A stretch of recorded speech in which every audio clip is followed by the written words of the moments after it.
welcome to Facts and Two Cents. Happy Monday. Hope you had a great weekend. Whatever it is you were doing, again, welcome, welcome, welcome. As you know, this is a channel that supports the Duke and Duchess of Sussex, Harry, Meghan, Archie, Baby Lily, Mama Doria, Poola Guy, the chickens, Mama Mia, all of us here at Sussex Pod. How are you all doing? I missed you. I've not been on here for a couple of days. I hope you all are doing fantastic. Hello, hello, hello, my friends in the chat.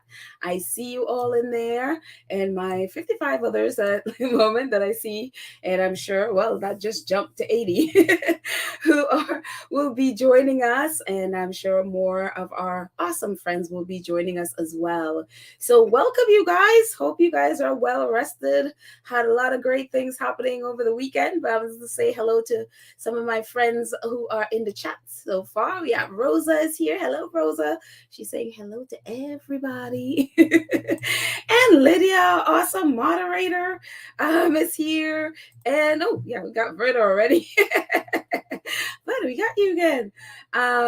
Let's see. Elaine Parker is here saying hello to everyone. Hello, Elaine.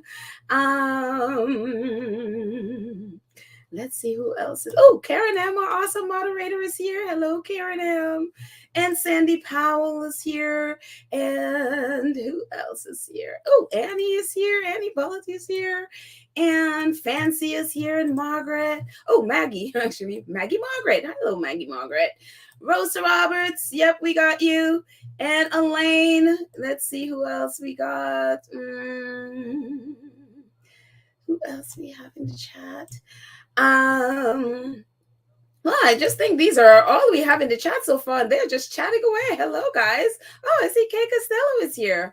Hello, Kay. And so we'll just say hello to everyone else as we go along. Yes, I see you over there, Darlene. I see ya. And Anaka is here. Hello, hello, hello. So, anyways, what's up, guys? What's been happening? How are you all doing? I know our faves are quiet in spite of all the nonsense that's going on in the world of royals. They are very, very quiet. They are doing their thing, hanging out in Montecito under a tree. So, let them just stay under a tree. But while they're under a tree, we got a little bit of update. And this was actually, I think, from Saturday. And again, I haven't been on here. So don't know. Maybe you saw this. Maybe you didn't. But Archwell put, this was actually a write-up earlier in the week, and they just acknowledged that they were a part of this, and they were also helping to fund this. And it's the Archwell Foundation helped launch a responsible technology youth power fund. And it says, and again, the link of this will be in the show notes, so you can actually jump in and at the end when I put it in, be like 20 minutes after the show ends.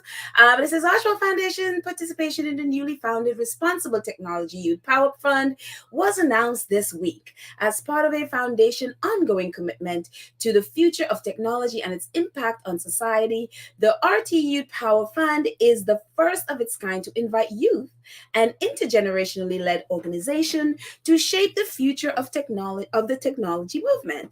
The Archwell Foundation is a proud founding member of the fund, alongside a diverse group of funders, including Omidar Network, Susan Crownick Stage, Hope Lab, and many more. The fund is now accepting applications through April 1st. And then again, on the site, you can jump in there, learn more about the site. There's a link from Archwell to where you can learn more about the fund. So another great organization, or another great venture for the Sussexes, as we know that they are very much interested and very much on the forefront, really, of pushing change and making sure that it's safe place for teens and young adults,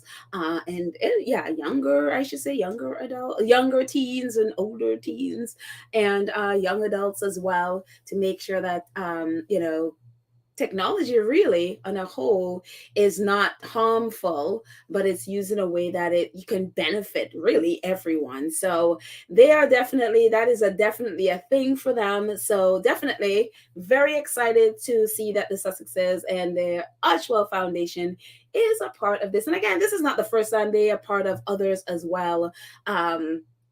Other projects that are really driving, or at least doing a lot of research and all of that to drive change, but especially when it comes to social media. So it is really good to see. Really excited about the Sussexes and they're doing that. So on that front, this is all the news we have, like from the, whether it's their foundation or their project, this is all the news we have of them. No matter whatever it is nonsense you've heard in the British press, the Sussexes have been quiet. They have said nothing. They have literally said nothing to anyone about anything, no matter what nonsense is, you see in the press. And one of the things that you see, and I'm not even pulling in their post, but I came across this tweet from Victoria Owokunda. She is a journalist. And she says, this woman truly got the whole island in a chokehold by their own doing. A whole article has been written based on what Meghan wrote on her previous site about her parents in 2014. Think of that. 2014, 9 years. It's now a disease many tabloids are suffering from. And if you've been around social media at all, and I'm not sure, I haven't had a chance to listen to Baron or Duchess of Success or any of the others, but if you have been paying attention to any of that nonsense, you will see all these articles of these reporters writing articles based on Meghan's now defunct. I mean, this thing, was it what, 2016 or 2017, whenever she gave up that, and turned off her TIG, website. And so apparently you're able to access it somehow. I don't know how you access her old writings, since she already, that site has been off for how many years. But they've been able to access old articles of Meghan's, and are literally writing articles based on stuff Meghan wrote in like this 2014. And it's like, that is how hard up they are for any information. Again, we have not heard from this woman since December 6th. That is the last time we have seen Meghan at any kind of event. The last time we've heard her voice, and of course they released the Harry Meghan Dark series right after that, the 8th and then the 15th, and then we had Harry Spare. But those things were produced much earlier, like last year and stuff, but literally a live person, Meghan, we have not seen Meghan at all. And the only time we've seen anything of her is a blurry shot of Ellen's video of her birthday thing, wedding vows thing that she did with Paula. That's it. We have not seen that. We have not heard from Harry since his promo for Spare, and then a couple of videos, I think actually one video for one of his charities, the Well Child charity, and that's been it. And so all of this supposed news and all of this nonsense been going on, and writing all of this articles based on a now defunct website. That is to tell you the desperation for anything at all. And I'm so happy that Harry and Meghan have completely shut it down, have completely taken it down, have completely there is nothing coming out of them. So anything that is there is completely made up nonsense. And so it is just, and I love what she wrote. I love what Victoria wrote. It's like a whole article written based on what Meghan wrote in a previous thing about her parents in 2014. And, other people have written articles about, whatever she thought about Kate Middleton. And I mean, it's just the nonsense upon nonsense. And that's how desperate they are. And my thing is, let them be desperate. Don't just let them be desperate. Don't comment on anything. Just stay out of sight. Do your thing in private. And I love the fact that where they are right now, it's like, because the narrative has always been like, oh, they're going to LA, so then it's going to be tons of paparazzi and all that nonsense. And of course, we know they don't live in LA. And of course, we don't see them at all. And that's how it needs to be. So I love the fact that they have that kind of protection around them, and I hope it remains that way. And it's one of the reasons will never ever post paparazzi photos at all, because that needs to die. And again, that only will keep going if we consume it. And so I'm really, really happy. I'm really happy that they are completely out of the spotlight. And when they decide they want to, do something, then we will get it. And that is the thing that the press hates. They hate the fact that they don't get to control anything, and I'm happy of the fact that they are still over there. Will they, won't they, will they, won't they, of this ridiculous coronation that nobody asked for, that is a complete waste of money and time. And so so that's where they are right now with the will they, won't they. Well, it's just like and again, there is that business of that, billion-dollar industry of hating the Sussexes, and now they have nothing to go on. And I hope that remains for a long time. So, but the desperation is real. I mean, it is funny watching it. It is absolutely hilarious watching their desperation, but we'll just leave them with their desperate behavior. And oh, Prince, it's so funny. I saw this, I was like, oh, Princess Eugenie. And again, I'm neither here nor there with Princess Eugenie. I mean, I'm fine with her. Harry and Meghan are fine. They love her. So it's like, hey, but she was in Mexico right before the Super Bowl. So that's why, because I mentioned this earlier, that I thought that we would have seen Harry at the Super Bowl because they did it last year. So I knew she was there, at least in Mexico. And then I think a few days ago, she was in LA. She was in actually Santa Monica.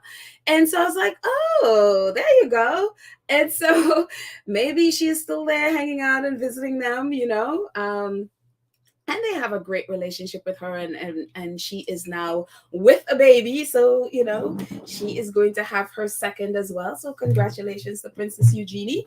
And so I don't know if she's there with her family or if she's just there by herself, but it's good. I mean, I, always love to see Harry's friends and the family that he is close to, visit. And, I'm assuming, yeah, she was in LA, but she's right there. So only a couple of hours away. She's also visiting her cousin. So, but it's good to see that. And again, that was one of the reasons I was thinking, oh, they'll be at the Super Bowl. But again, who knows if they were there? I don't know. They could have been there and just been very private, and nobody knows, which is actually a great, if they did, that would have actually been a great thing. So yeah. What else is happening in the world of royals? Spare. I'm telling you, Spare is amazing. And I realized I hadn't really talked about this part of Spare, because I talked about, it being number one. And again, it's number one everywhere still. 5 weeks, how many, going on 6 weeks now. It's still number one. But one of the things that was a big concern when Spare was coming out was, before, especially anything to do with Harry and Meghan, trolls will go on these booksellers' website and give all these horrendous reviews before the book even comes out. And so that was one of the concern when it came. So one of the things I really love that Amazon did, they definitely shored up their their comment section or their review section, where you have to be a verified purchaser to comment or to leave a review. And it has been an amazing thing, because if you look at these reviews, they're over 50,000, and the review right now is 4.8 out of 5. And and the performance level, it's which is the audio, this is the audio, the 4.9 out of 5, and from the book, 4.8 out of 5 in the story. And so it just is really incredible. It's like just about everybody who read this book, I have not heard one negative thing from someone who's actually read the book. it's been amazing. And so it is just really, really great to see that, 50,000 and it's at a 4.8 out of 5. And it's just like 4.8 and 4.9. So averaging 4.8. It is amazing. It is absolutely amazing. And so kudos to J.R. Moringer and Prince Harry for this incredible, incredible book that of course, we are complete addicts of. And I know I'm not speaking just for myself. I can literally say that about everybody here in this chat, or everyone, all 371 of us listening. We are all spare addicts. So, yes, I could safely say that. And of course, the Sunday Times. Yes, of course. Spare's number one. And on the right, what is it called? The exclusive books. You can see Spare, the top 20 sellers, and you see Spare in the yellow, almost at the bottom on the right here. You see Spare as one of the exclusive bestsellers, obviously. And the Sunday Times, obviously, it's at number one again for the fifth week. And in the Winnipeg seller, so in Canada, of course, hardcover, Spare. On the right, Spiegel. German, number one, Reserve. Harry, Spare, it's awesome. And then in France, number one, 5 weeks in a row.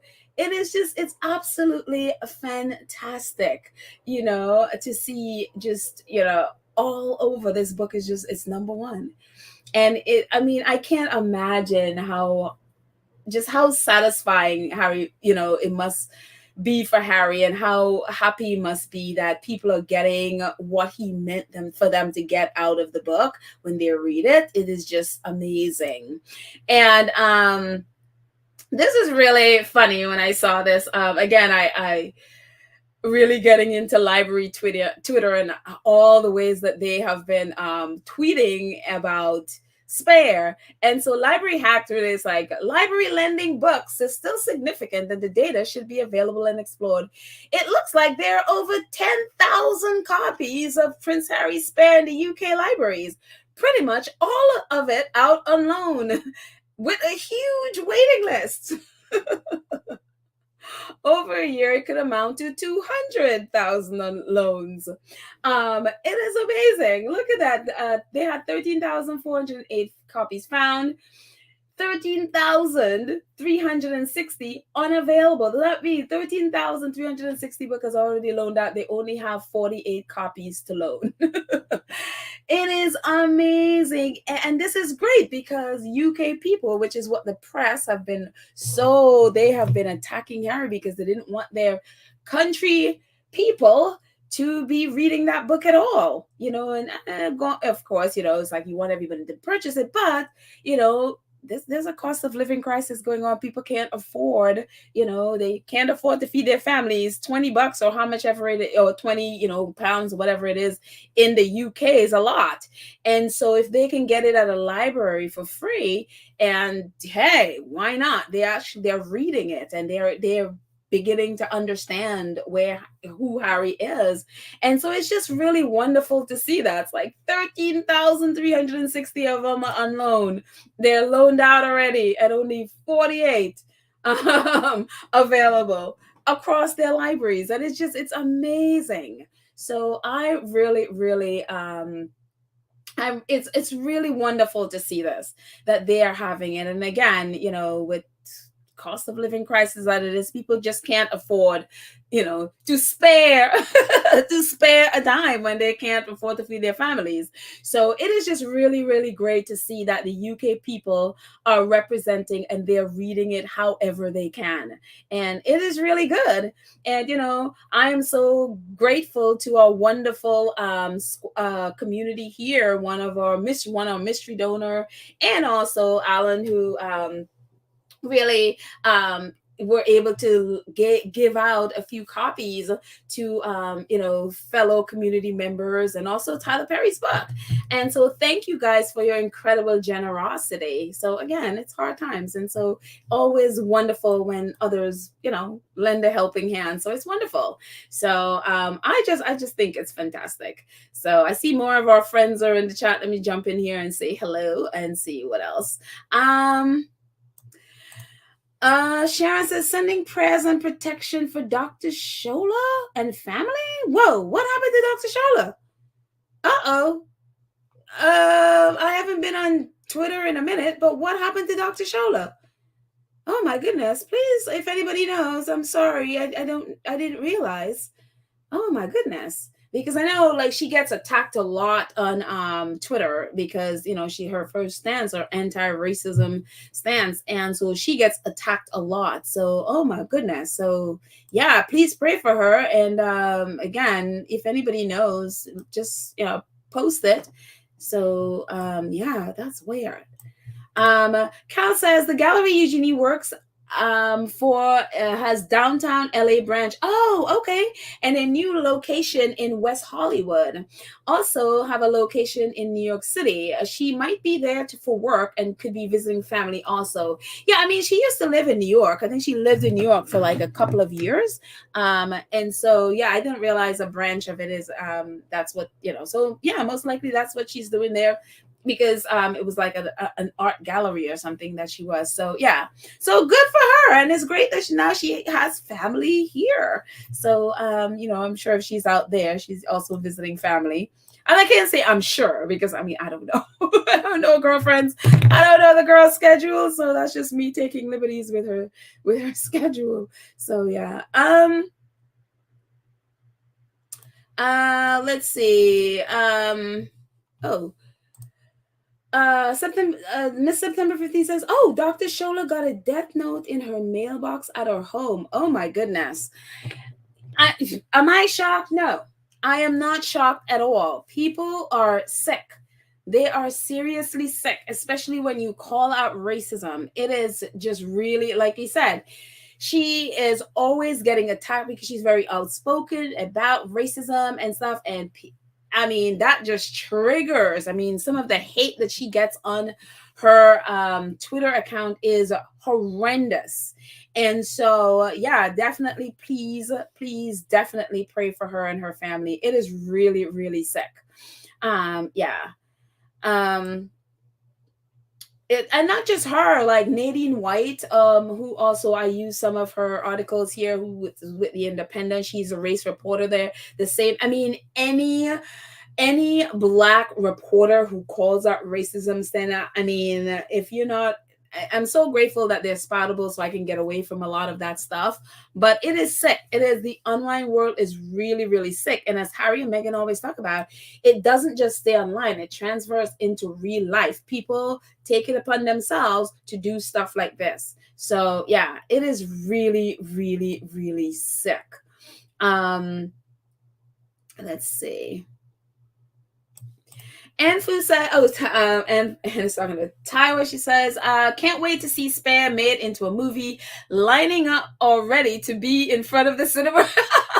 And I mean, who knows if Harry would give the rights to it. But, I mean, who wouldn't be lighting up? I would.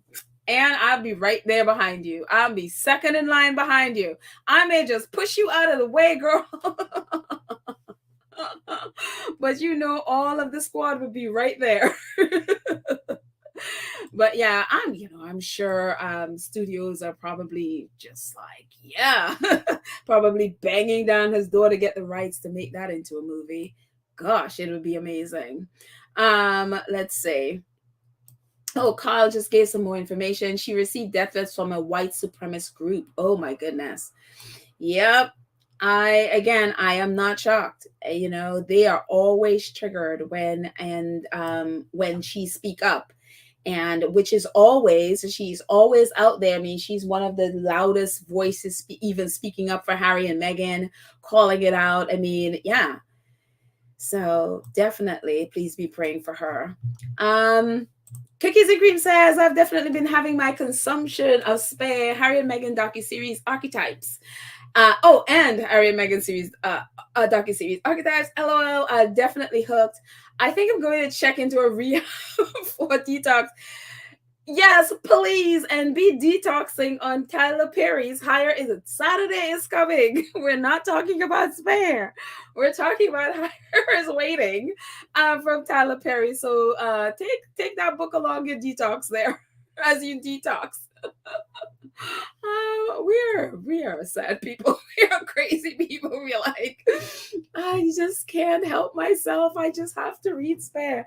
But the funny thing is, I can't really laugh at you because I on Saturday night I actually watched episode 4 of Harry and Meghan docu series. Because I was just like, well, I could be doing, and I was like, well, I could just watch this too, and I watched that instead of it what I was gonna do. So I understand the addiction, and frankly, you know what? I actually like my addiction, so I'll just keep it for a while longer. But I have read Tyler Perry's book, so please be reading it.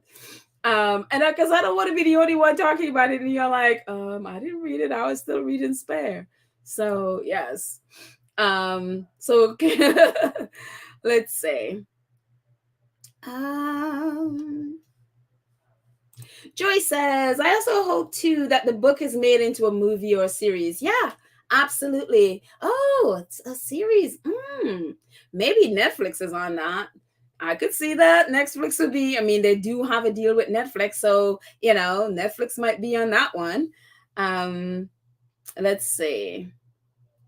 Lana Williams says, she's talking to C-Mag, that is plain awful, and knowing the UK police, they're probably not taking it seriously. My prayers are with her. I'm telling you, and especially the fact that there are so many racist cops on the Metropolitan Police. I'm telling you, who knows where that is coming from. I simply, especially we've talked about it so many times of what they did to Meghan, like some of their cops on those WhatsApp and how racist they were towards Meghan and others.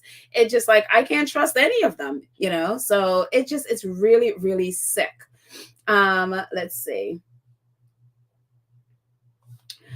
Ruth says, man, the racists in England aren't even trying to pretend.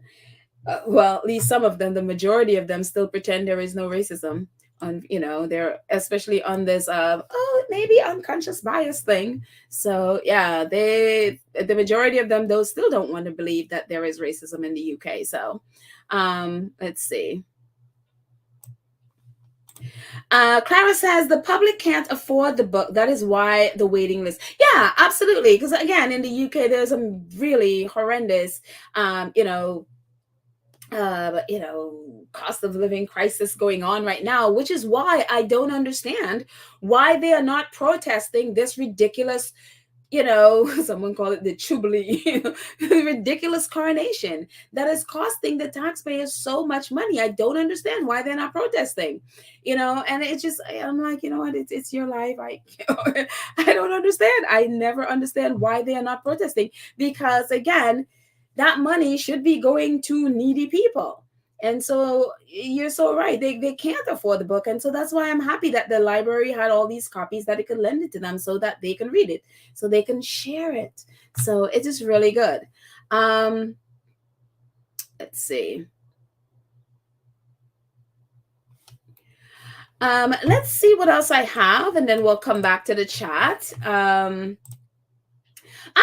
Diamonds aren't always the queen's best friend, and we know, the talk about the coronation coming up. There was a big hubbub about Camilla wearing the Kohinoor diamond on the crown that she was supposed to wear. But she's not going to do that. She's going to wear a different crown, but they're going to use a Cullinan diamond, which is from South Africa. They didn't want to use the one from India because that was going to be too much of a hubbub and talk about colonialism and all of that stuff. But as we mentioned the last time, they're perfectly happy to use diamonds from colonized South Africa, formerly colonized South Africa. And it's just like, well, if you're not going to use the one from India, which you shouldn't be using to begin with, why would you feel okay to be using the one from South Africa?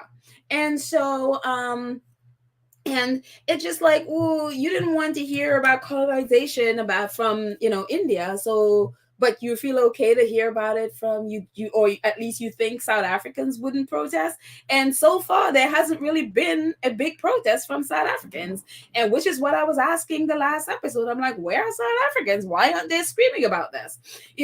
But this article was in the Sunday Times on obviously Sunday yesterday. And it's like, diamonds aren't always the queen's best friend. Swapping the Corino for the Cullinan in Camilla's crown only shifts the focus of anti-colonial debate to South Africa. And so a couple of clips from that article. It says, Cullinan III, the lesser star of Africa, will be set into the crown worn by Camilla at the coronation, along with the 4 and 5th, which is a piece of the bigger diamond. They just named them Cullinan 4 and Cullinan 5. With its imperial association, the Koh-i-Noor has become too hot to wear, but by choosing gems from another part of a former empire, the royals have shifted the geographical focus of the anti-colonial debate, not its essence. Many South Africans feel the royal family has no right to wear any diamonds extracted from Africa colonized soil. Duh. Evaristo Beniero, the professor at the University of South Africa, argues that the original purchase of the Cullinan diamond is normally irrelevant. Our narrative is that the whole Transvaal and the Union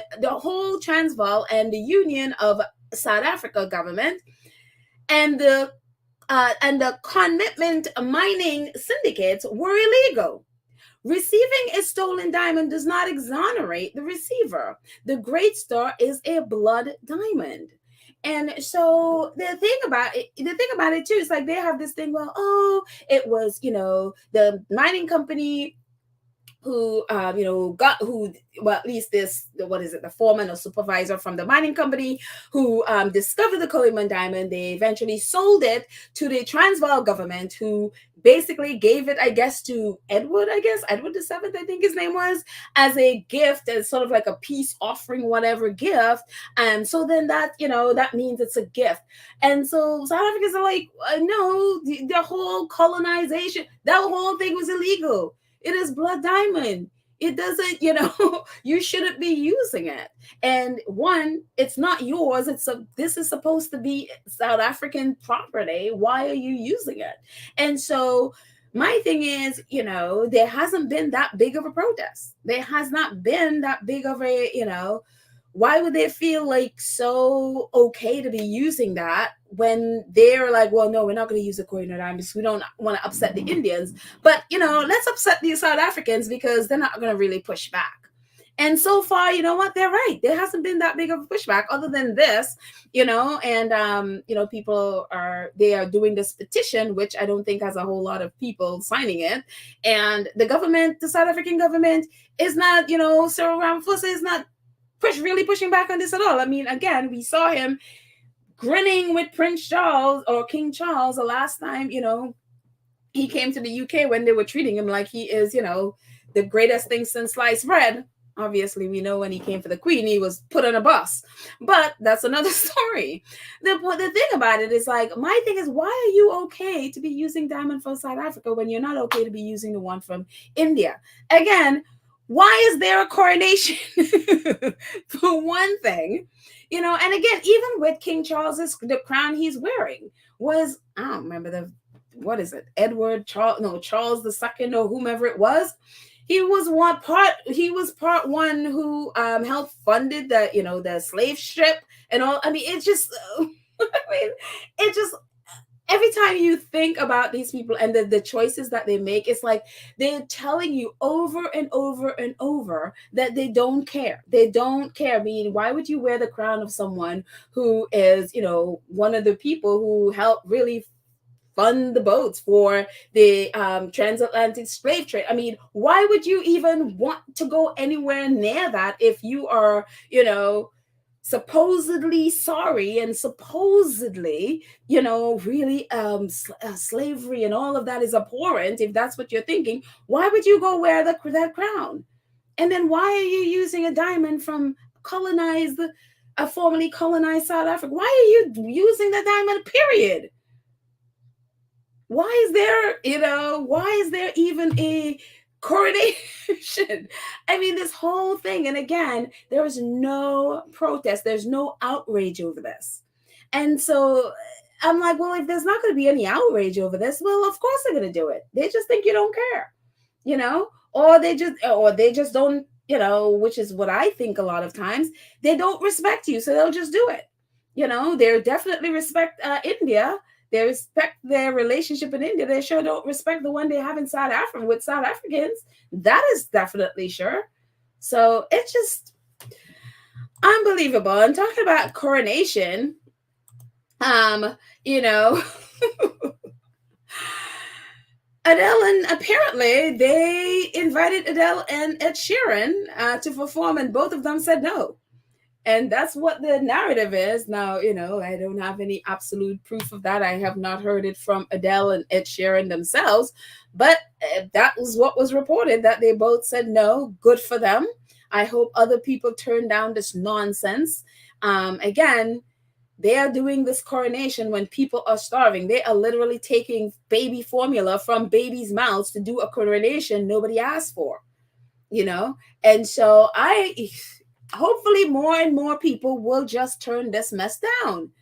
And apparently there's going to, at least the Republic group, who is the so-called, they are there and they are so-called, protesting against the royals, and they are definitely there, want to replace the royal family with a prime minister and president, and they want that, but they haven't been a very successful. Maybe they're a little bit more successful now, but they are apparently planning a protest. They were the group that were responsible for those "Not My King" big yellow "Not My King" signs last week when the king was somewhere doing something. I didn't care to look, but they were the ones out there protesting and saying, "Not my king." Well, they are supposedly having a big protest during the coronation. I don't know which one of the days, because I think the coronation is like 3 days, I think.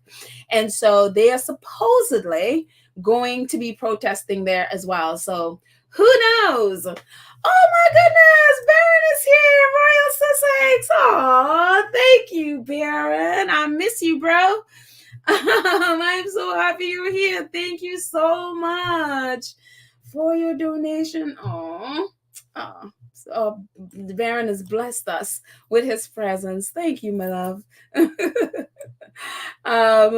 Yes, Bright Eyes PBJ says, I heard Lionel Richie is performing. Not surprised. Don't be surprised. Lionel Richie is also like an ambassador for the Princess Trust, and so don't be surprised. Don't be surprised to see Idris Elba, the I'm Not a Black Actor. Idris, we'll need to talk about Idris Elba. We'll do that another day with I Am Not a Black Actor.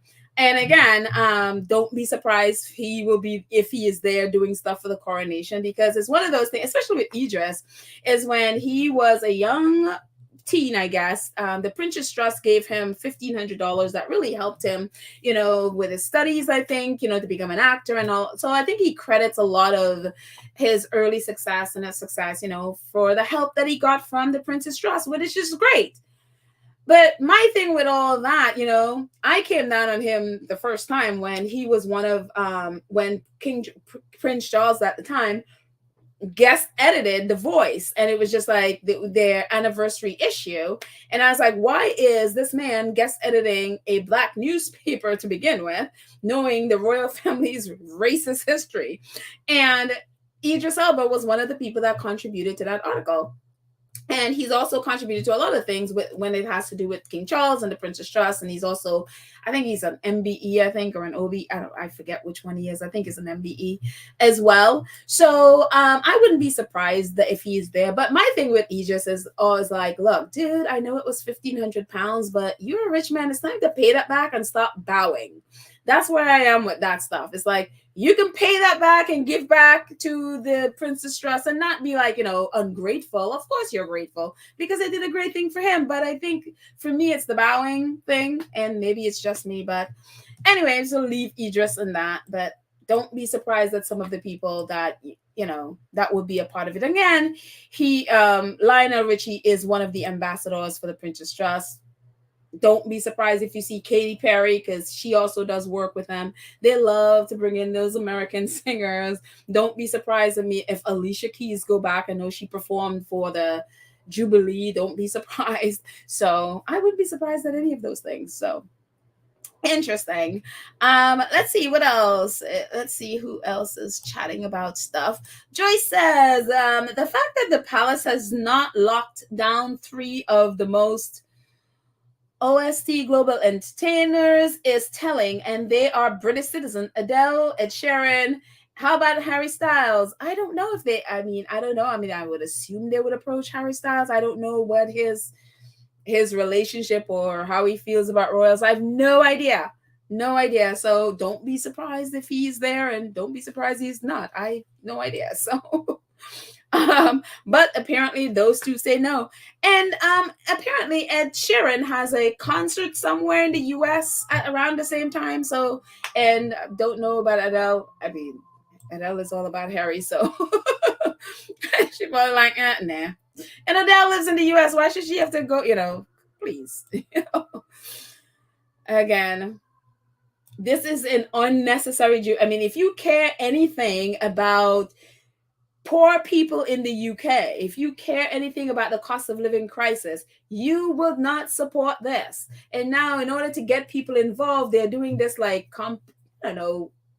nominate someone for something that Camilla is doing to try to get people excited. And it's just like, no, you're asking poor people to support your vanity project. You're already queen consort. King Charles is already king. There is absolutely no need. If you want to go get anointed with oil, go to the store, buy a bottle of coconut oil, whatever oil, have the priest bless it and put it in your hand. Why do you have to cost, people all this money and take food out of people's mouth for a vanity project?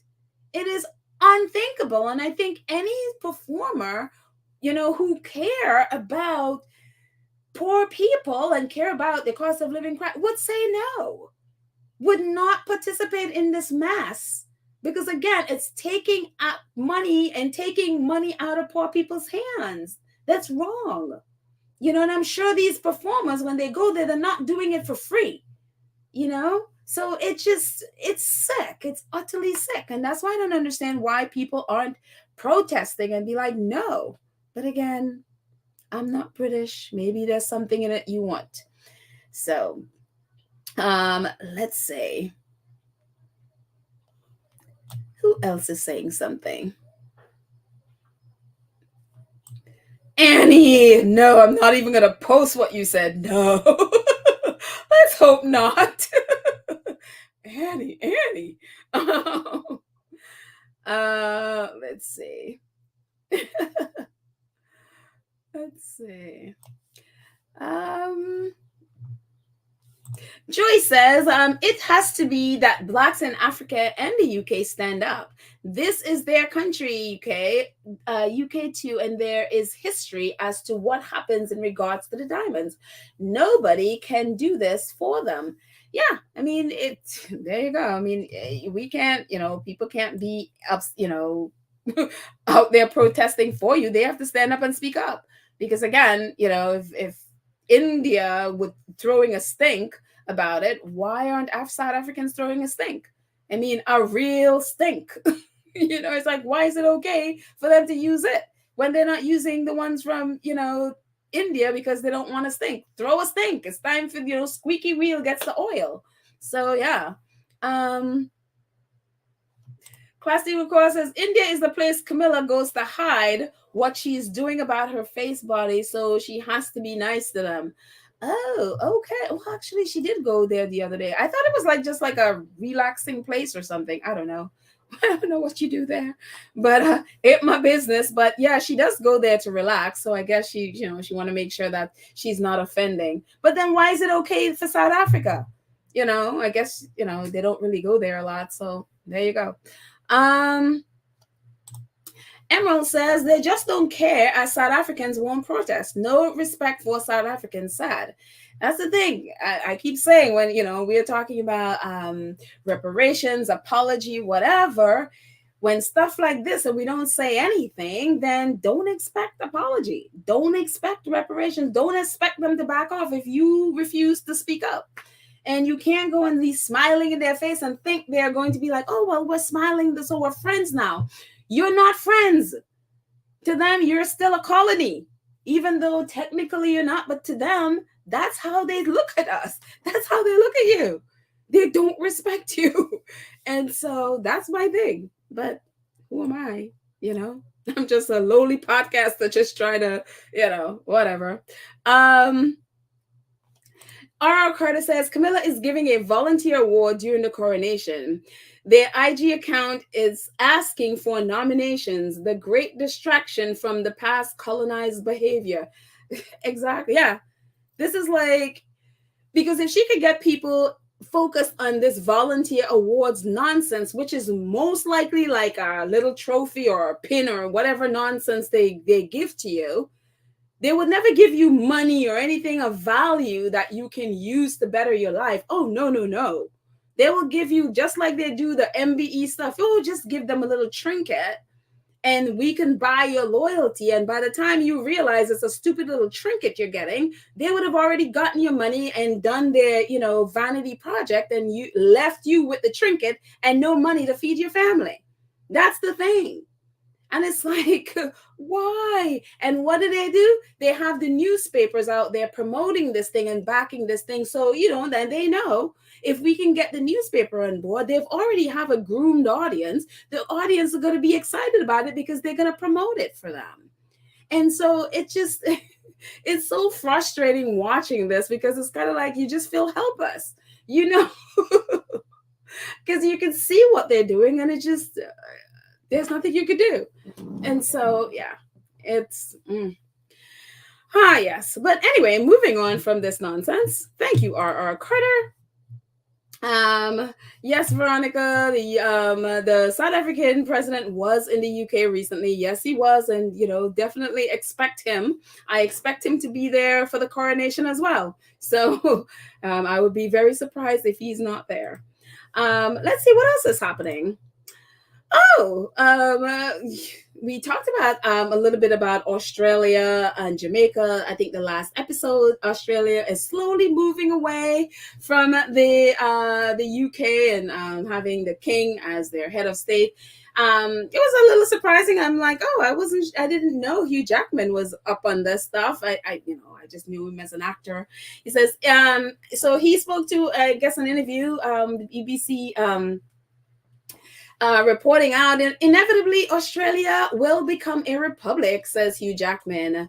And the Australian actor Hugh Jackman says he thinks it's inevitable that Australia will become a republic in the future. Speaking on Sunday with Laura Kunsberg, Jackman said a break with the UK royal family would be a natural part of evolution. But the X-Men star added that he held no ill will towards King Charles and wished the family all the best. Yeah, I mean, he didn't, he doesn't have any issues with the family. But again, as with everything, it's like, it's time.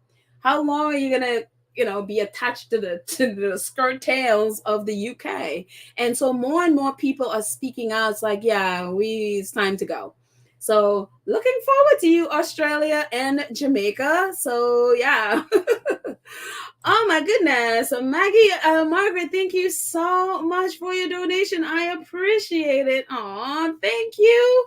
She says, you're always on point. Oh, thank you for all your contribution to your knowledge of Harry and Meghan. Oh, thank you so much, Maggie. I really appreciate your donation. Huge thank you. Much appreciated. Let's see.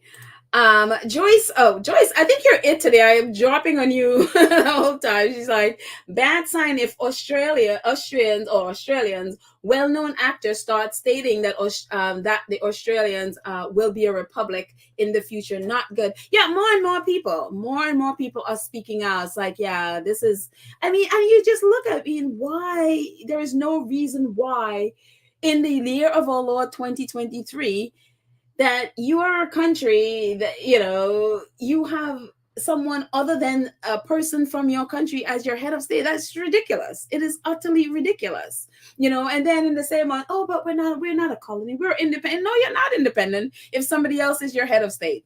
You're not. You're still attached.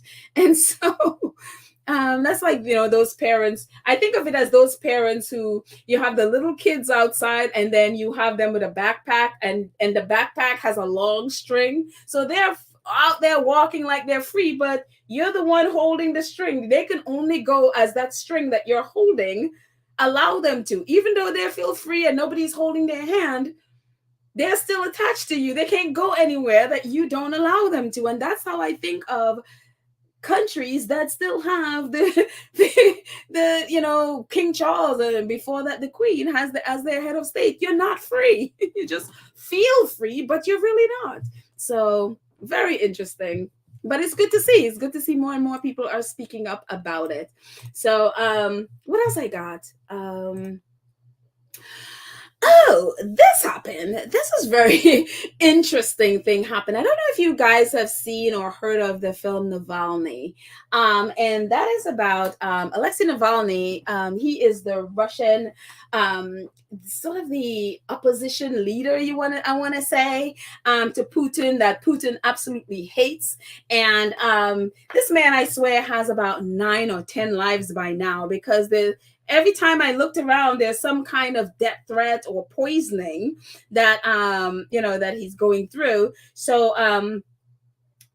so it's very, very interesting. So a couple of reporters actually were featured in this documentary. So they did a documentary about his life and about his opposition to Putin and all of that stuff. Right now, he is in jail, or at least we think he's still there, because I don't think anybody knows what has happened to him. I don't know that there's been any news lately about how he's doing. Last time we heard he was in jail. And Putin has jailed him, and they've always doing all these trumped up charges against him to keep him in jail, because he's very vocal against Vladimir Putin. And obviously we know how Vladimir Putin feel about people who are oppositions. And so this reporter, Christo Grozef, and another reporter, they contributed to this documentary about him and about what happened, and the contribution. They're actually also featured in the documentary. They uncovered the plot to poison him when he was poisoned, and they were able to link it back to Russia. So they were featured in this documentary. And so this documentary has been nominated for an Academy Award. It also was nominated for a BAFTA as well. And so a couple of days ago, Christo, one of the journalists, tweeted this. He says, "I was surprised to discover that my whole family and I have been banned by the British police from attending this weekend's BAFTA Awards, where the documentary Navalny is nominated. The reason stated, we represent a public security risk." He goes on to say, "I understand the need to keep the public safe, although I don't understand how my son, a teenage daughter, constitute a risk to the public. But moments like this show the growing danger to independent journalists around the world. These dangers don't stem just from murderous dictators, but also from having journalists' voices hushed instead of amplified by the civilized world they are trying to serve." So he tweeted that out on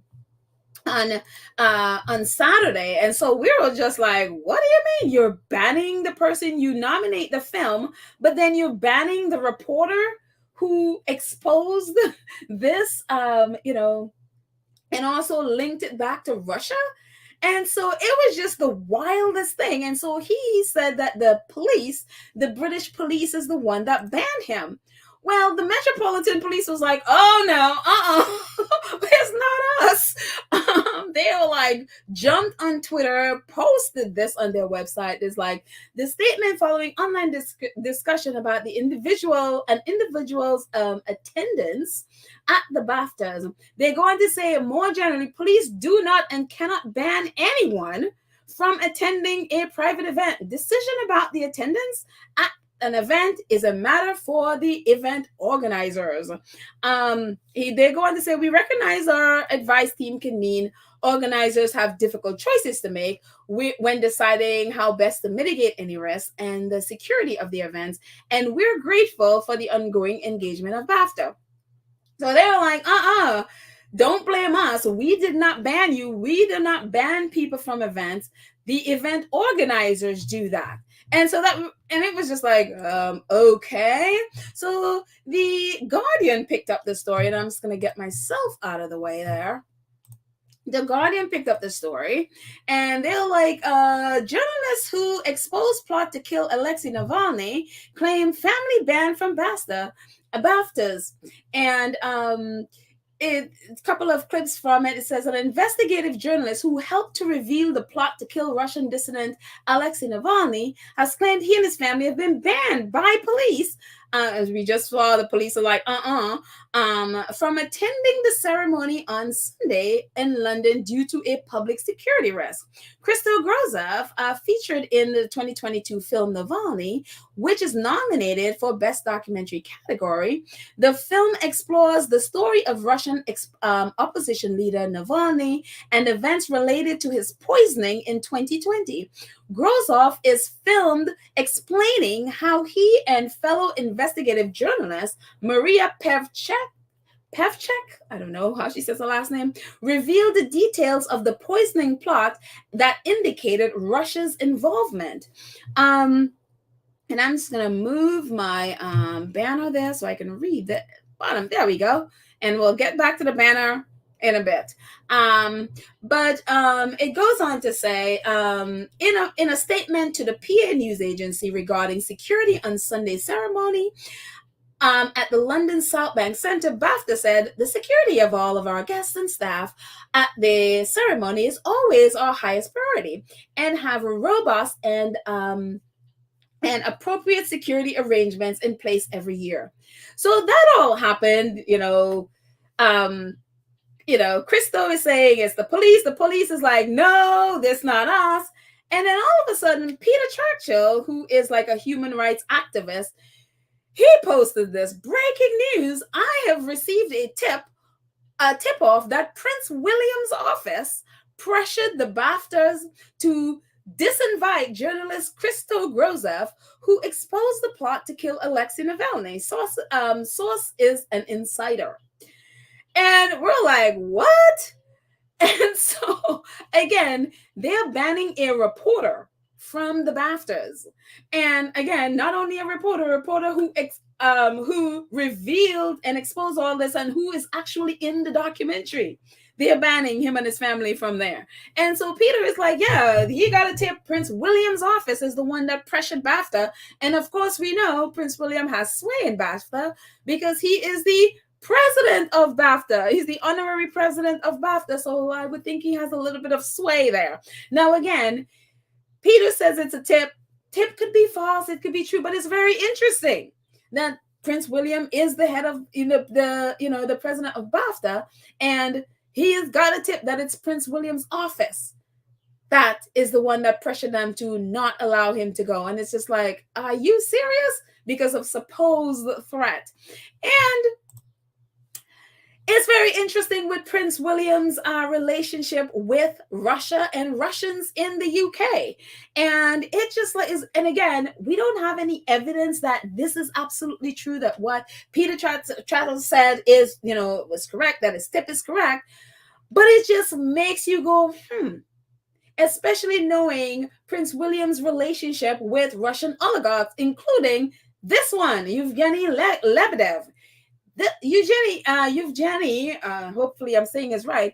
He, as you would know, we've been talking about the Independent newspaper recently because Gordy Gregg, who is from the Daily Mail, is now the new editor of there, and it's now become, Daily Mail Part 3. Well, this is the owner of the Independent. He's also the owner of the Standard. And this Russian oligarch is and this is from I learned yesterday that there was a Moscow Times. I'm like, I didn't even realize there was a Moscow Times. Apparently it's an independent news site from Moscow. It's like, okay, I'll use them. It says Russia media owner Eugenie Lebedev has been appointed to the House of Lords in Britain. That's right. This Russian is now appointed to the House of Lords. Queen Elizabeth II conferred Lebedev lifetime peerage on Friday. Obviously when she was alive. Prime Minister Boris Johnson's office says Lebedev owns Britain's Independent and Evening Standard newspaper. His father, Russian oligarch Alexander Lebedev, is co-owner and independent of the independent Novaya Gazeta newspaper in Russia. In 2019, the Prime Minister Theresa May's government launched an investigation into his sales of 30% of his stake of the Evening Standard and the Independent to a Saudi investor. That summer, he was reported to have entertained then Foreign Secretary Johnson at a party at his family villa in Italy.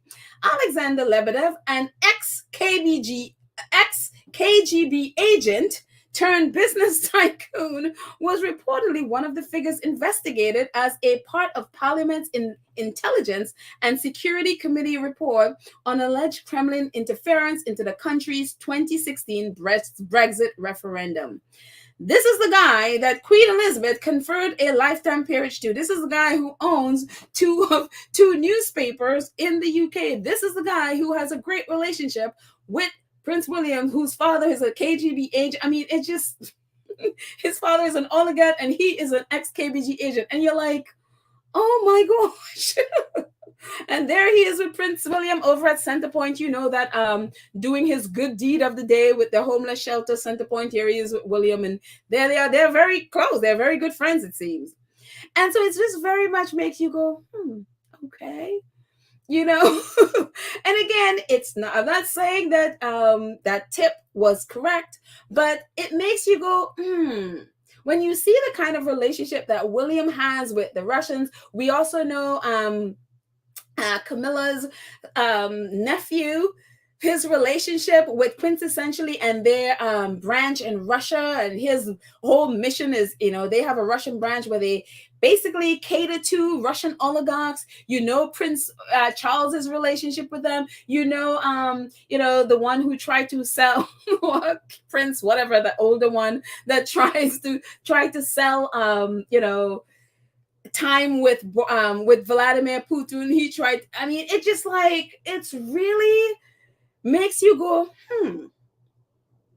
why would you?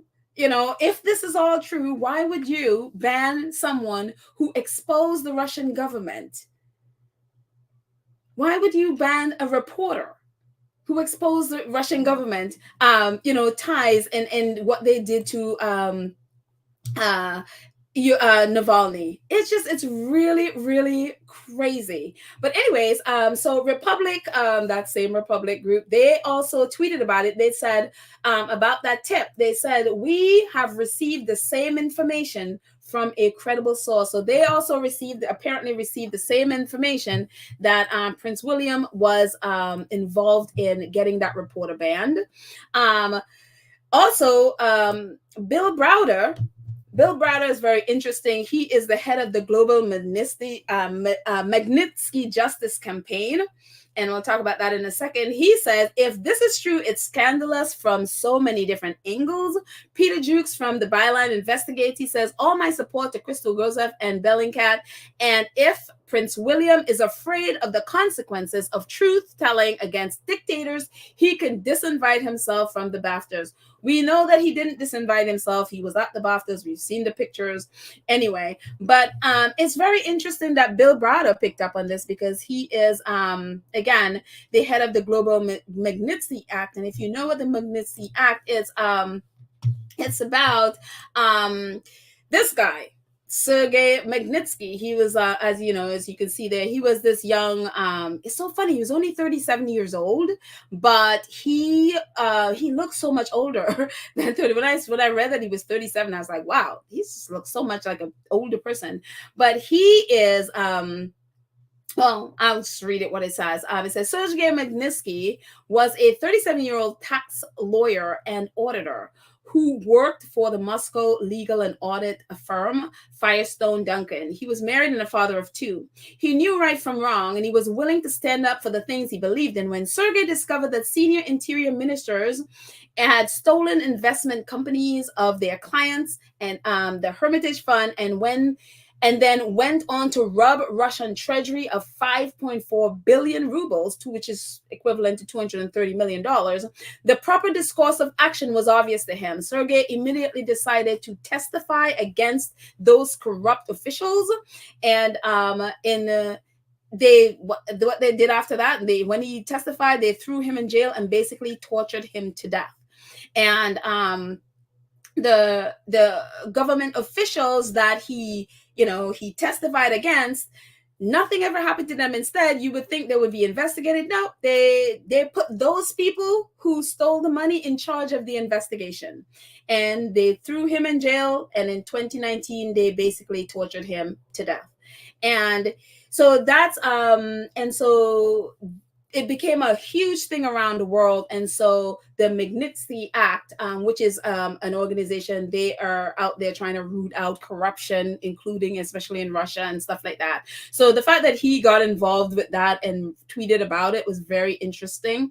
So it, for me, very interesting to see if more comes out of this, because one of the things that's very interesting about all of this is, you would think the British, especially the very loud British tabloids, would be saying something about it. They would be writing about it. They have been silent. The only The Guardian and I think one other newspaper mentioned anything. They didn't even mention Prince William. They didn't even mention that Prince William was named as a person who got that reporter banned. Nobody is talking. They've been completely silent about it. And that is the thing. It's just like, whenever there's something like that, and you would think that would ignite conversation, that you would think that would ignite stuff, and they are silent, you know something is up. And so expect any kind of nonsense. Now they're talking about Harry's security nonsense. And the reason why they're talking about it is because they don't want to talk about this. Because people are going to be wondering, why is William banning a reporter? And the fact that these are the same reporters who've been screaming about, freedom of speech, freedom of the press, freedom. Why are you trying to take our freedom? Why is Harry and Meghan trying to take our freedom? Well, here's Prince William. If this is the truth, if this tip is correct, here is a potential where Prince William literally banned a reporter from the BAFTAs, and no reporter in the UK is questioning that. They are not saying anything about it, which is like, are you serious? So again, it'll be very interesting to see if more comes of it, if they're, if Byline Times or any one of them are able to push Kensington Palace to speak up about it, because nobody is saying anything. It's like silence. And whenever stuff like this come up and there is crickets, something is up. So again, there is no evidence, that it is true, but it's just very interesting. And interesting enough, Peter Trachtel and Christo and Bill Browder, they all tweeted about it because, Peter went on to say, banned from tonight, BAFTAs under pressure from Prince William's security. Again, Peter's not backing down. He's like, under pressure from Prince William's security. Christo Gosov, who helped produce BAFTA's nominated documentary Navalny, has been disinvited. Police did not demand the ban. William has abused his power. So Peter has not backed down. He is very sure of his source that it was William's security that abused their power, Prince William and his security. And the security is not doing anything and Prince William doesn't know about. Bill Browder again tweets about it, says, breaking, Navalny Films wins the BAFTA. So they went on to win the BAFTA for Best Documentary. Very good news that goes far above anything to do with filmmaking. Navalny's fate in the hands of Putin needs to be known far and wide for his life to be saved. And of course, they don't, Putin wouldn't want that because, he doesn't want Navalny around. And Christo also tweeted about it. He's like, whoa. And of course, about Navalny winning the best documentary. So I hope they don't drop this. I hope these three men do not drop this, and that we know for sure. And I know people are like, well, it's William, if it's William, it's his security. I'm like, look, the royal family security is done by Ravek. We've been through Ravek. We know that members of the royal household are members of Ravek. So they are the ones that decide on security for the royal family. So if Prince William's security, if this is absolutely correct, and his security is the one that did, the royal household were part of that decision, because we know Clyde Alderman, who is King Charles's, right hand, head of household, is part of Ravak. We also know, and I always forget his name. I don't know. I think part of me just really don't even want to know his name. I always forget his name, but he is the one that was the Queen's private secretary. He is now also working with Prince Charles. I know it was a temporary thing, so I think he is still with them. They're both part of Ravak. So anything to do with security, we know part of the royal household is part of that decision. So Prince William knows about it. So anyways, it's a whole long, my thing is, I just hope they don't drop this story, because I would want to know. I mean, people should know that this is what is happening. And again, for those reporters in the UK who are always screaming, press freedom, and they just want to take our freedom, here is a specific example where this could be where a reporter was literally banned by a member of the royal family and nobody is saying a word. And that is to tell you about that invisible contract between the press and the palace. And so, anyways, let's just see what you guys are saying. We'll get back to that other stuff in a minute. Let's see. Angela Thomas says the QE2 primary concern was the institution. Harry stated it, if the people around her could convince her it would hurt the monarchy, she would not approve of it. Okay, so whatever you're saying, yes, I remember that. Yes, you did say that, but I'm not sure the context of what you're saying. So I'm going to come back and see if you if you explain, or maybe not. Maybe I just need to butt out. Gracie says, "Wait, William becomes a so-called king. UK people are in trouble. William knows no boundaries. Grown a spoiled brat that thinks people will bow at the snap of his finger." I'll tell you, someone mentioned on Twitter, and we've been talking about this about William. William is a useful tool for the right wing of the UK.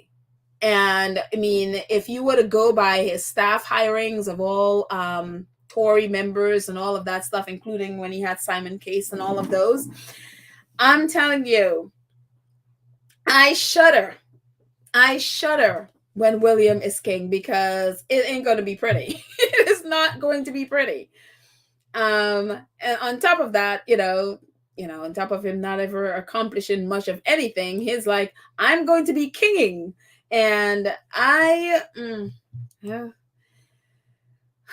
shudder. Let's just say. Let's see.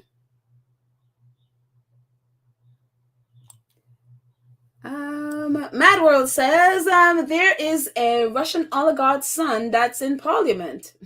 I'm telling you, it is great, and nobody's saying anything, and that's just it. There's nobody saying anything. It just, they're just like, it's like, oh, okay, you're KGB agent, your father is a Russian oligarch. Sure, you could buy our newspaper. Sure. And oh yeah, sure, you can hang out with royalty, of course. It just, and then of course we know, like we've talked about, Prince Charles as borrowing money from Russia. I mean, his thing is borrowing money from Middle East and Russian billionaires, and we've seen that mess when he borrowed this money, and that's only one that we know of. There may be others, but only because he threw a stink, because his money didn't go where they said it was going to go, and that's why he threw a stink about it. Don't know if he ever got his money back, so we'll see. Unbelievable.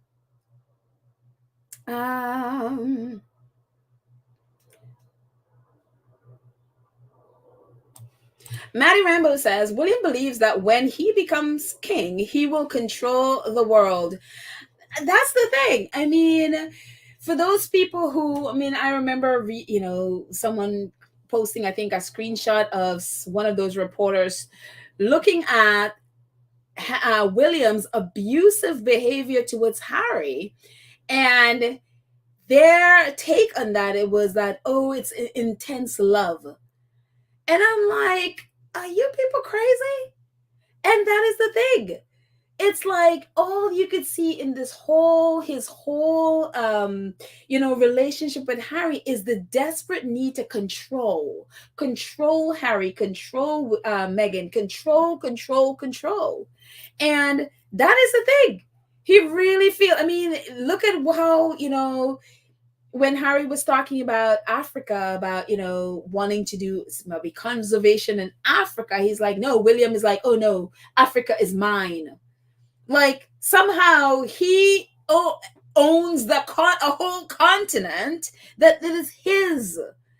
And that's why I say, when, you think of, people wanting reparations and all of that stuff, is like, they don't see Africans and the continent of Africa as independent of them. It's like they own it. It's theirs to do whatever they want to. And that is William's mentality. Harry was there to do what he wants him to do. Meghan is there to do what he wants her to do. And God help them if they do something differently. And we've seen the outcome of that. And that is his behavior. And that has gone unchecked. And it's not like, and no one knows this. It is well documented. I mean, we've done episodes and this, of William's behavior that is documented in their own tabloids and in books that their tabloid writers have written. Most recently, Robert Jobson's book that we've done on episodes here. And nobody has checked this. Harry is the first person that is exposed, really in depth what William is like. And people are still looking at it as, oh, Harry is being weak. William is just intensely loving him and is just passionate. And they will never, ever look at William and see him for what he is. And that is why I believe this. I believe you are in for a horror show when William becomes king. God help you all. Because it doesn't look like anybody is going to check this guy. Let's see. Black Queen says, I hope Harry and Meghan have someone check their food and drinks whenever they go in public. I hope they eat at home. Just all I'm saying. I don't trust any one of those people. Anyone, I mean, and that reporter, like, please, make sure you have security. Because they just literally put him, it's like putting his name as a target, because it's like, why would they Unbelievable. Let's see. It's like they honor the film, but the person whose work you're using in the film, you're like, no, you're disinvited. Unbelievable. Absolutely unbelievable. Anne Lewis says the royals don't get involved in any political. So why would William is overstepping his father? Whoa. Well, first of all, the royals are always in politics. It's that whole nonsense about royals not involved in politics is absolute nonsense. And only a really, really, really, uninformed person who's been living under a rock with a bag over their head and, probably was sent to Mars for like years and finally come back. I mean, even then you would know the royals are involved in politics. It's just, I don't even know how anybody could believe that nonsense to begin with. Like, it's such a stretch of the imagination to believe that they're not, that it's like, that's just nonsense. I mean, gosh, if only for the fact that the king now and the queen before, obviously, met with a prime minister every Monday. What do you think they talk about? The weather?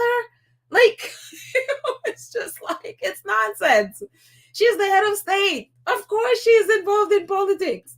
And then, of course, we know that the royals are always, lobbying parliament when they want to get something, or, that they can actually withhold their consent and a bill will not go through because of course they're involved in politics, so him overstepping is, I don't even look at it as overstepping. It's just part of what they do. So the idea is like, oh, you're over. No, they're part of your government. The fact that a lot of their staff is government officials should tell you that they're part of the government. So I don't even understand how people could even think that they're not part of the government. I just or they're not political. I don't understand that thinking. Angela Thomas says independent editor is from the Daily Field. That's right, Gordy Gregg, who is, by the way, besties with Camilla. And it's funny, Harry wrote about that in Spare, his relationship with Camilla. And so, and of course, he was the one who, Tobin Andrade, who's now the press secretary, I guess, for Charles and Camilla, one of the people who was who recommended him, Gordy Gregg. That's right. That's how close they are. And as we talked about the other day, Camilla's son, Tom Parker Bowles, also works for their sister paper, the Mail on Sunday. He's their, their food critic for the Mail on Sunday. It is like a sick cesspool the royal family and the press are in. It's just unbelievable. Unreal. Lorna says, just heard on the news, Facebook and Instagram to charge users a monthly fee for verification. Yeah, that's right. Yep, that's right. They are taking from Twitter because Twitter is charging people $8 if you want as Christopher Boozy says, a Canal Street, a Canal Street blue check next to your name / verification. You can definitely purchase it. And if you don't know what Canal Street means, it means not in New York. On Canal Street is where you go to get, big brand, like, whether it's knockoffs from, major designers. That's where you go to get those cheap knockoffs, and they look really, really great, but know that they are knockoffs. So you'll see Coach and all those different designer brands. They have their knockoff on Canal Street, and so that's why Christopher Boozy calls it Canal Street blue checks, which is absolutely correct. Let's see. Angela says, so essential. Any artists who agree to perform at that mess are getting paid by the struggling taxpayers. Yeah, the same struggling taxpayers who are also paying to stroke Charles' ego. Yes, and true. Absolutely. It's like, let's give you a 3-day party. You can get drunk while we rip you off. And to soothe our ego. Yes, that's exactly what that is. Let's see.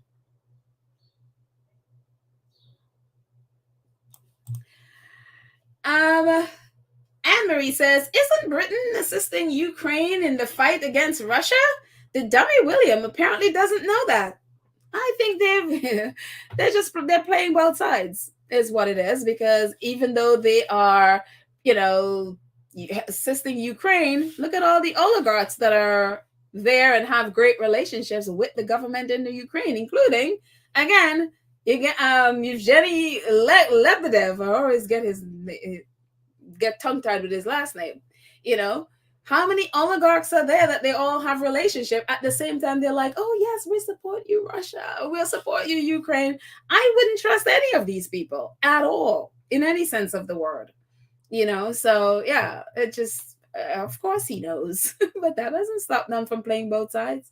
And again, we go back to there is no confirmation about the tip, so I want to make that clear. But again, it still raises questions. And it's so funny because I saw just before I came in that at the event last night, William told the filmmakers that I think he said something about him wanting to help Navalny. And I'm like, yeah, sure.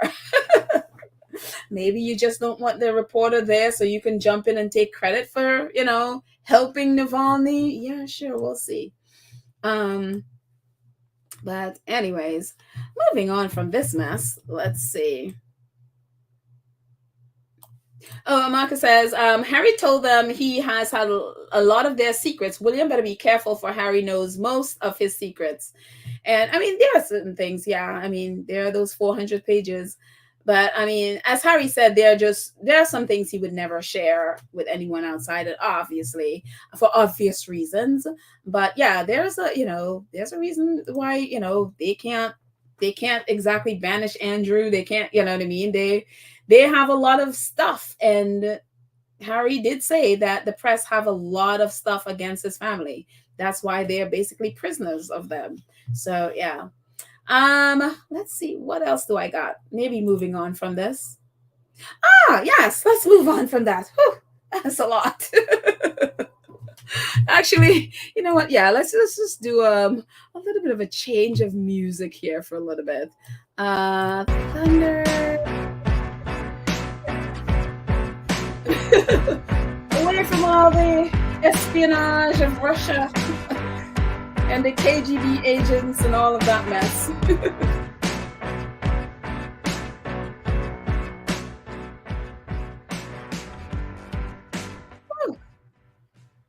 And just change of pace. Thank you, Lord.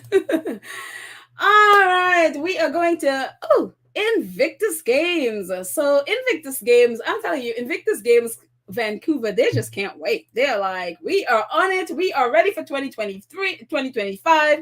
We know the games in 2023 is coming up, but we're ready. So they just got their first commercial sponsor, which is great. That's gonna I think it's like a 7-figure total that they are sponsoring the games. It says Invictus Games Whistler announced first commercial sponsor as the Invictus Games Vancouver Whistler 2025 inch closer. The games organizing committee reached a major milestone 2 years ahead of opening ceremony. Vancouver-based mining company Tech Resources Limited has signed on as the game's first commercial sponsor, committing $1.5 million to the event, and the corporation announced earlier this week as our first major commercial sponsor. Track contribution will help to ensure these games will be the most innovative and accessible games to date. Peter Lawless, Invictus Games Vancouver Whistler 25 CEO, said in a release, "We are incredibly grateful to Track for its significant investment in supporting the recovery journey of so many in the global military community." And so it's so funny because when I saw mining, I was like, I don't really know much about mining, but I'm like, is that is that environmentally, so I went and looked them up a little bit, and I think they do stuff like with zinc and stuff like that, and they do stuff with I guess making steel, or whatever they mine, help to make steel for infrastructure and for different countries, actually Canada and the US and stuff like that. So I don't really know much about mining and all of that. So I was just like, but then I looked at it a little bit, and it said that they're very much environmentally friendly, and because I know Harry's stance on that, and so apparently it's on the up and up. So go check them out if you want to. But they are Track Resources. They have donated $1.5 million to Invictus Games. So good going. They got their first sponsor. So that they are totally on the ball. They are so excited about this games. It's really, really cool. And also, Invictus Foundation, they are so funny. They had tweeted this: "We look forward to welcoming all nations to the 6th Invictus Games in Dusseldorf in September. And it's wonderful to see the national teams and competitions coming together as they continue their journey to recovery Invictus spirit." So all those teams in different countries, they're preparing. And Poland is like, hold up. They're like, Road to Olympics, Polish proposal, Invictus Games 2027. We're like, we're not even on 2023 yet. And Poland is like, we're putting in our proposal for 2027. And so hold up. So they tweeted that out, that picture of their, that they are doing their proposal. So who knows? One of the things that we learned with the so many different countries coming back from The Hague, were so excited, and so people were already started like, we want to host it. We want to be the nations to host it. So people are putting in their proposal for 2027. Again, September is 2023, then Vancouver is 2025. So Poland is putting in their proposals to be the host for 2027. We will see who will get that. So very exciting that countries are so excited about this again. So kudos to them. So good going, Invictus. So I'm going to jump in the chat and stay in the chat until we're done. So let's see what you guys are saying. Let's see. Patty, hello, Patty. Patty says we have to keep praying for H&M always, guys. Yes, much prayers for for them in every way, and all of us here, who support them. It can be very stressful, when you see things online or whatever. That's why I'm like, I'm just gonna stick to Spoutable a lot more than Twitter, because it's just like I can't even. So, but definitely, definitely, definitely protect your mental health when it comes to dealing with trolls, etc. So let's see. Black Queen says, hello, Black Queen. She says, I thought they on royals have all the power over the people and politician. Why would they be afraid of the gutter press? I believe they enjoy their symbiotic relationship. Mind-boggling. Well, yeah, the press has a lot of a lot of smut on the royal family, and the royal family need the press to lie for them, basically, because who else is going to be, promoting them and their nonsense? I mean, if you get real journalists to go in there and investigate them, there will be no, no fairy dust that they like to say that they sprinkle over people to lie about who they really are, because an absolute investigative journalist will expose the mess that they are, and they need the tabloids to lie for them, basically. And so they have that. They, plus they're under their thumb, but they also need the tabloids. So an investigative journalist would reveal all the stuff that they don't want the world to know. That's why they don't like Harry and Meghan, because Harry and Meghan have spoken out. So, let's see. Ruth Lopez. Hello, Ruth. Ruth says, this week Murdoch Rags said that Meghan will destroy the monarchy, apparently by staying home in Montecito with kids. LOL. She is one powerful woman. She can bring down the monarchy. I know. It's funny how they just you'd see the same headline back where they would say the same thing about Princess Diana. It's like, at least come up with a new headline. I mean, the absolute laziness of these people is unbelievable. Come up with something new. So Lydia, our awesome moderator, says, bravo, Invictus. And indeed. Bravo, indeed. So yes. Donna Black says Harry's writer's life could be in danger in the future also. Well, let's hope not. J.R. Moringer, he is a ghostwriter for a lot of different people. So yeah, I mean, you never know when people are crazy, but let's just, not put that in anybody's head. Let's see. And Fu, hello, and says, Invictus Games will put our Prince of Hearts in the spotlight, and I can well imagine William envy and his face swelling like a oh God, man, you're so bad. But yes, we can see the incandescent. I mean, when is he ever not incandescent? And yeah, that's just who he is, incandescent with rage. That's him. Let's see. Raymond Wainick II, hello, Raymond Wainick II says, what would be interesting is when Archie begins service training for public life, followed by Willie. Followed by Lily. What do you mean? Begins service training? What does that mean?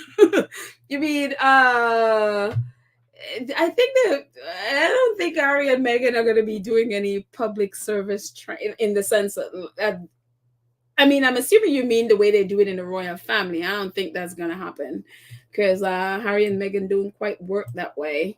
Well, I mean, we'll see. We'll see how they will handle that when, Archie becomes of age. And but knowing them, they're just so relaxed in how they do things, how they are and how they do things that's different from the royal family. So I don't think it'd be like a regular American teenager.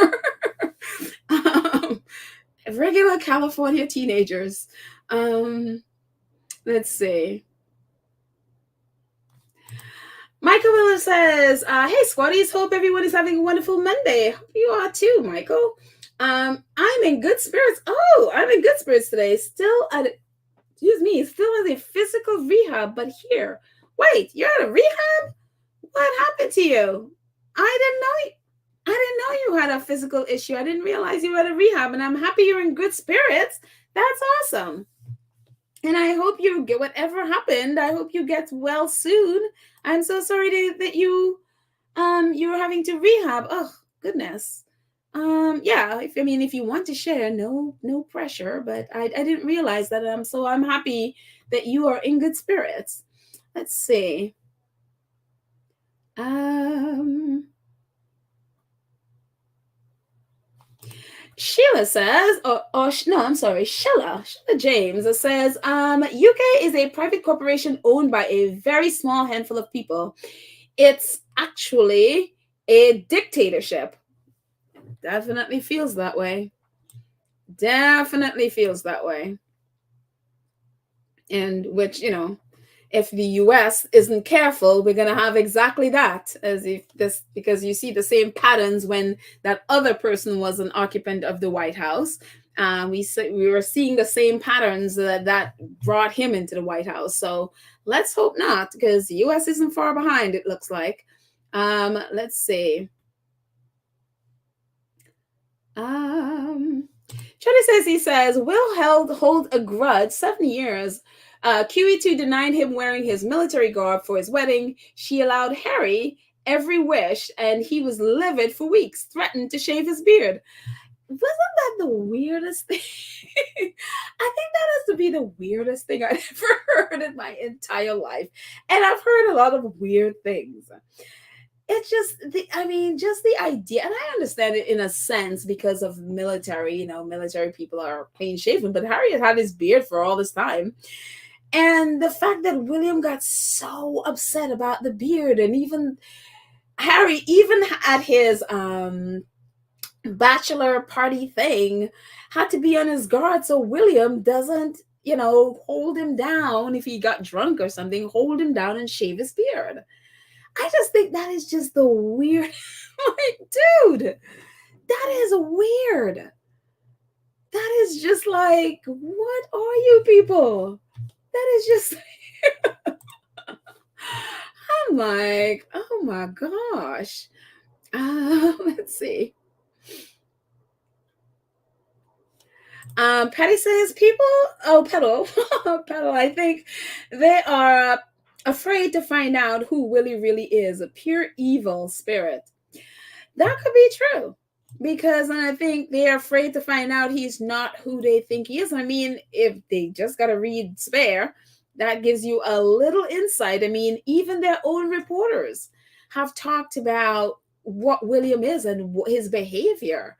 And again, these are tabloid reporters talking about William, and just about every time you see a story about William, they always include his rage. And I'm like, if you're always writing about someone's rage, shouldn't that tell you that this person have a problem? Shouldn't that give you a little bit of clue with like all is not well there? And for some reason, they don't seem to be picking up on it. It's amazing. And I fear it'll be too late before they, pick up on it. Let's see. Let's see.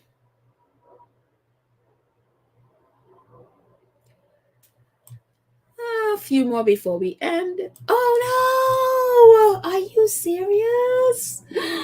A 6.4 earthquake just hit Turkey. Oh my lord.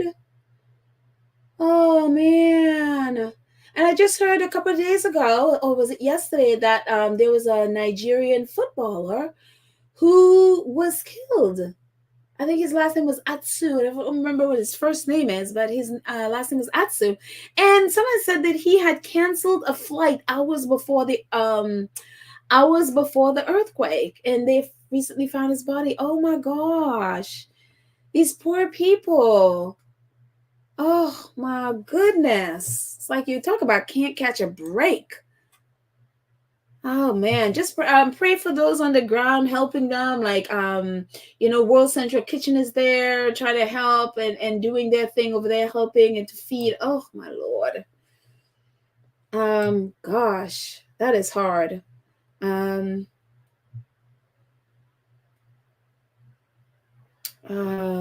see.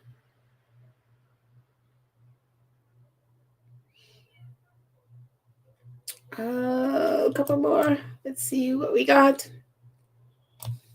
Sylvia. Hello, Sylvia. I don't think I said hi to you today, Sylvia. Sylvia says, Verna. Oh, she's talking to Verna. She's not even talking to me. She says, Meghan is a woman of faith, and something tells me Harry has become a man of faith. Tyler is around them, and Tyler is a man of faith. Even if Meghan isn't, Tyler definitely is. I mean, if you've read Higher is Waiting, you would see that clearly. Tyler is a man of faith. So, yeah, definitely much prayers all around. I mean, life is just, it is scary. So, let's see. Chody says, see, back to you, says, Will is scaring the heck out of his staff to replace his insecurities. They in turn wanted to save his Lorgas to keep their family lifestyle in place. Yeah, I mean, yeah, as we've read so many times, William's behavior, the fact that they even could look at Meghan or call Meghan a bully is really ridiculous when it's public knowledge, William's behavior to his own staff, and so it just, and again, whenever these people accuse you of something, is something they are doing. And you see it not just with them, you see it with the right wing in the US as well. Whenever they accuse anyone of something, is because they are doing it. So, yeah. Cookies and Cream says, Brenda Phillips, he also owns The Sun, Wall Street Journal, etc. It's been an extremely relentless, malicious attempt to smear Meghan. They want to totally destroy her credibility in the U.S. Yeah, I mean, we're talking about Rupert Murdoch. Yes.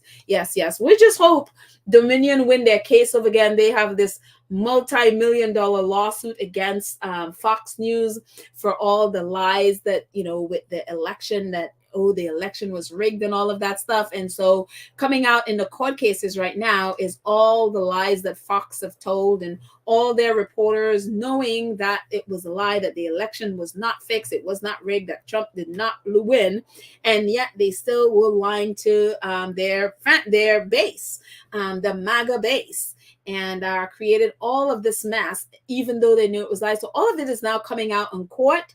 And so let's hope they, basically Dominion own them, Dominion bankrupt them, which is really what I'd love to see. So, yeah. Because, I mean, CNN just reported the other day, like, expose, Fox News is were lying or some stupidness like that. They're like, and we're like, this is news. How?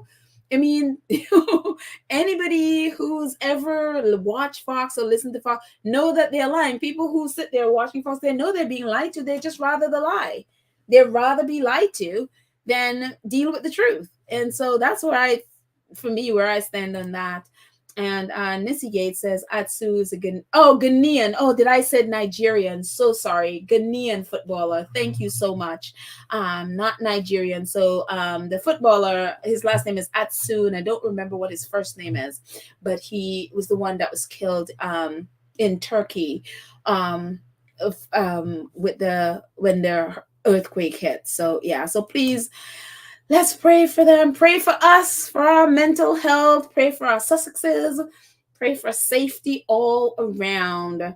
So anyways, and finally, thank you guys so much for watching my little video. I appreciate all your comments. It was wonderful to meet Mike, who helped me. His flowers helped me so much during the pandemic. So someone asked, why didn't you zoom out so we can see the garden and all of that stuff? And it's winter in New York, so there is no garden right now, or at least the garden is there, it's just no flowers because it's winter and it's cold, so the flowers go away. And so he was there starting to do the cleanup process, because as spring, when it starts getting a little warmer, he could start doing the planting again. So how I saw him is I was walking by on my way to tennis and saw him there cleaning up the ground again, so that to prepare it, and so that when he starts planting again for this season. So again, it's winter in New York, so there are no flowers. The flowers that you saw, the flowers that I took when at the beginning of the pandemic. So I wrote in the blog, there's a blog that accompanied the video. So if you read the blog, I talked about the flowers that I took, and that was at the beginning of the pandemic. So those are the flowers that he had planted in that garden, including the one that I call the candlelight one. So all of those were in his garden, and that really helped me. So yeah, so that's why I didn't pan out, because right now he's just cleaning it again to do planting for this coming season. So I look forward to his flowers this coming season. And so what I'll do is, when they bloom again, I will take photos and videos of them and post them, so you'll see them for this season. So yeah, but anyways, and just to do a little plug, please read my read our blog, and please do a follow. We only have 4 followers on my blog, so follow me, please.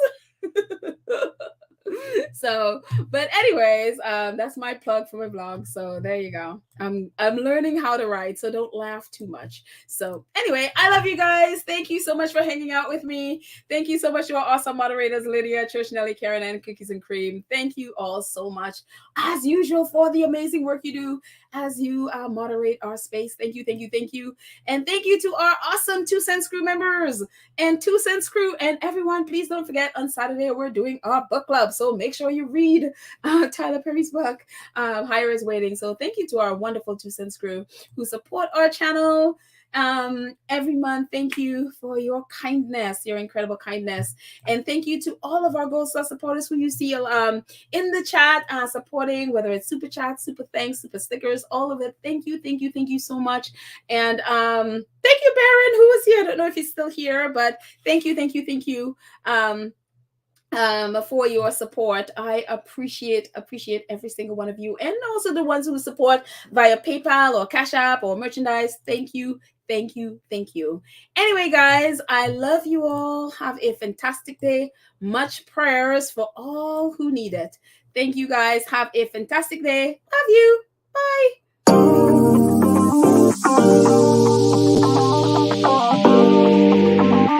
Bye.